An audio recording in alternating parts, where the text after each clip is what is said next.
৫ বছরের শিশু আলিফা কাতরাচ্ছে জ্বরে। অসুস্থ শিশুটির সেবা করছেন মা নাহিদা বেগম। গতকাল এই শিশুটির সঙ্গেই ঘটেছে এক অমানবীয় ঘটনা। জ্বরের চিকিৎসার বদলে তার শরীরে পুশ করা হয়েছে জলাতঙ্কের ভ্যাকসিন।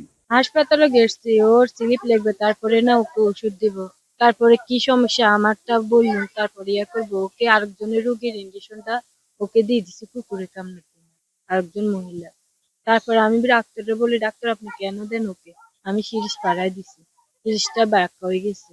কুত্তার ইঞ্জেকশনটা তারে পুশিং করলো, তারে ডাক দিলাম আর আসাবি ধরলাম। ধরার পরে ইঞ্জেকশনটা দিলেন কেন, এটা লইয়া তক্রুস আমার লগে তক্রহনের পরে ইঞ্জেকশনটা আমি হাতে নিছি আর এই আমার থেকে গাড়ি লইয়া যাইতেছে, তখন সিরি অর্ধেক লইয়া গেছে। সরকারি হাসপাতালে এমন ভুল চিকিৎসা কোনোভাবেই মেনে নিতে পারছেন না স্থানীয় বাসিন্দারা। এটা এটা কিন্তু ঠিক না। তার ভাইবা চিন্তা করার দরকার ছিল। আগে দেখতে হইব যে ওর কি অবস্থা, কি রোগ। তারপরে এটা মনে করেন যে দেহেরও যাচাইয়ের দরকার আছে, আর যে আমি যে রুগী নিয়ে আসছি আমারও যাচাইয়ের দরকার আছে। আর যার নাতিন ঢোকাইতে গেলে তো আর কারো করিলি তখন কি করি কমাই। নিজেদের ভুল স্বীকার করে উপসহকারী কমিউনিটি মেডিকেল অফিসার ও উপজেলা স্বাস্থ্য ও পরিবার পরিকল্পনা কর্মকর্তা বলেন, অতিরিক্ত রোগীর চাপের কারণে এমন ঘটনা ঘটেছে।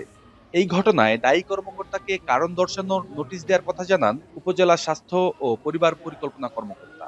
যাকে আমি ভ্যাকসিন দেব সেই রোগীটা তো ওইখানে বসা উচিত হয় না তার, সে তো আমার সামনে বসবে। ঠিক আছে, আমি তো ভ্যাকসিন আসলে ওনাকে দেওয়ার কথা, ওনাকে দিয়ে ফেলছি আর কি। যেহেতু আমি তো ভুল স্বীকার করছি। জ্বরের বাচ্চাকে ভ্যাকসিন, র্যাবিস ভ্যাকসিনটা দেয়া হয়েছে, যেটা আসলে আসলে আমাদের ভুল। কিন্তু আমি বলবো যে এই ভ্যাকসিনটাতে বাচ্চাটার কোনো সমস্যা ইনশাল্লাহ হবে না। তবে আমরা বাচ্চাটাকে আমাদের হসপিটালে অবজারভেশনের জন্য ভর্তি রাখার চেষ্টা করেছি, কিন্তু সে ভর্তি হয়নি, সে আর ট্রিটমেন্ট নেয়নি। তাকে অবশ্য জ্বরের ট্রিটমেন্টটা দেওয়া হয়েছে। ব্যক্তিগত সতর্ক হওয়া উচিত। সে যেহেতু ভুল করেছে, আমি তাকে সবুজ দিয়েছি এবং আমি একদিনের ভিতরে তার জবাব চেয়েছি, যে যাতে সে একদিনের ভিতরে জবাবটা দেয়, না হলে তার বিরুদ্ধে ব্যবস্থা গ্রহণ করা হবে। এমন ঘটনায় স্বাস্থ্য বিভাগের ইমেজ ক্ষুণ্ণ হয়েছে। দায়ী ব্যক্তির বিরুদ্ধে কঠোর শাস্তি নেওয়ার কথা জানান সিভিল সার্জন।